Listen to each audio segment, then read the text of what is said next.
Pittsburgh is a proud, thriving city of sports champions, universities, medical centers, and the arts.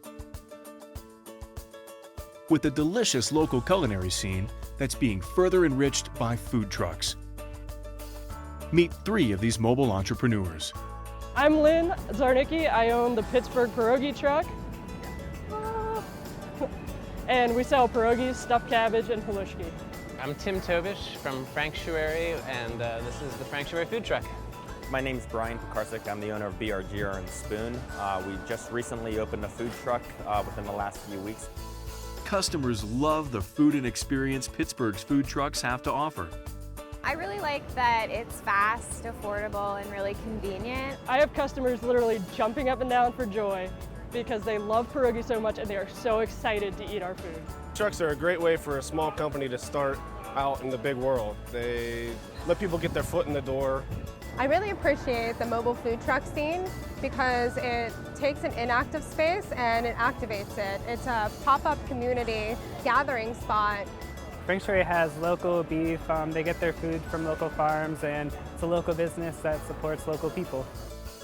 But Pittsburgh's laws make it nearly impossible for food trucks to survive, let alone thrive. Pittsburgh laws, they're really restricted in allowing food trucks to be successful. We have a rule in place in the city of Pittsburgh right now that prohibits us from being within 500 feet of a brick and mortar business that sells a similar product. The restrictions are kind of harsh, especially the 30-minute time limit. By the time we set up, like half of that time's gone. So we only have 15 minutes to sell it to people.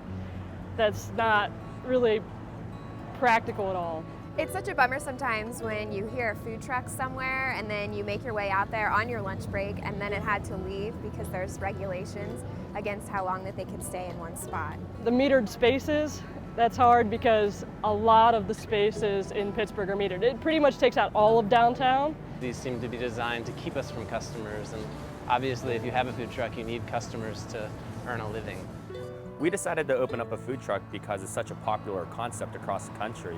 So we wanted to try to help bring Pittsburgh current with food trends. So there certainly still are challenges with the 30-minute rule and being within 500 feet of brick and mortar restaurants. That proximity restriction is actually unconstitutional because of its protectionist nature, and it makes it next to impossible to operate legally at any given moment. Fortunately, City Councilman Bill Peduto has introduced legislation that would make it easier for these food trucks to get on the road and serve eager customers. We're here today with a bunch of entrepreneurs, young people who have created a new industry within Pittsburgh, and we're introducing legislation to make their industry something that could happen all throughout our city, and at the same time create a model piece of legislation that other cities could follow. Councilman Peduto's bill would let food trucks operate from metered parking spaces, allow trucks to operate from one location for up to 4 hours, and eliminate the 500-foot proximity restriction. These reforms would make Pittsburgh one of the most food truck-friendly cities in the nation. What food trucks add is an added amenity, something that adds just a little bit more to that city experience. At the same time, it provides people with an opportunity for a career, a business. This is a city that values its food scene and values its community, and it's pretty apparent that the community wants food trucks, and we're thrilled to be a part of it.